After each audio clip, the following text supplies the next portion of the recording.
মূল সহগ সম্পর্ক এবং দ্বিঘাত সমীকরণের গঠন বিষয়ক পরবর্তী প্রবলেম 8। এখানে বলা আছে যদি x square minus p x plus q equal 0 সমীকরণের মূলদ্বয় ক্রমিক পূর্ণ সংখ্যা হয় তবে প্রমাণ করো যে P square minus 4q minus 1 equal 0। তাহলে এই যে সমীকরণটা দেওয়া আছে দ্বিঘাত সমীকরণ, সেটা কি ছিল? X square minus p x plus q equal 0। এখন এই সমীকরণের মূলদ্বয় কি প্রকৃতির? তারা হলো ক্রমিক পূর্ণ সংখ্যা। তাইলে একটা মূলকে যদি আমরা আলফা ধরি তাহলে পরবর্তী মূলটা অবশ্যই হবে আলফা প্লাস 1, কারণ মূলদ্বয় হলো ক্রমিক পূর্ণ সংখ্যা, মানে একটা মূলের ভ্যালু যদি 2 হয় আরেকটা মূলের ভ্যালু হবে কি 3। তো এখন মূলদ্বয়ের যোগফল আলফা প্লাস 1, মূলদ্বয়ের যোগফল ইকুয়াল কি ছিল?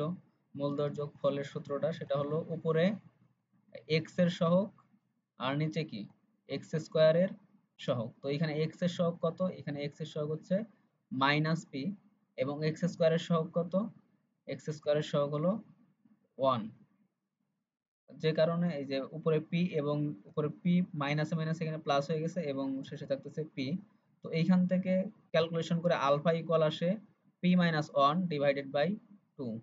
এরপরে আমরা যদি দেখি মূলদ্বয়ের গুণফল আলফা ইন্টু আলফা প্লাস 1, তো মূলদ্বয়ের গুণফলের সূত্র কি ছিল?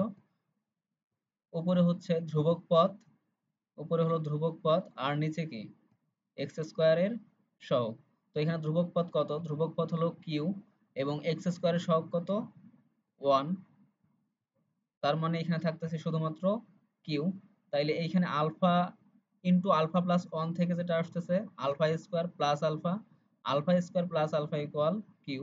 তো আলফার মানটা এই যে এইখানে যে আলফার মানটা পাওয়া গেছে এই মানটাকে এইখানে বসানো হয়েছে।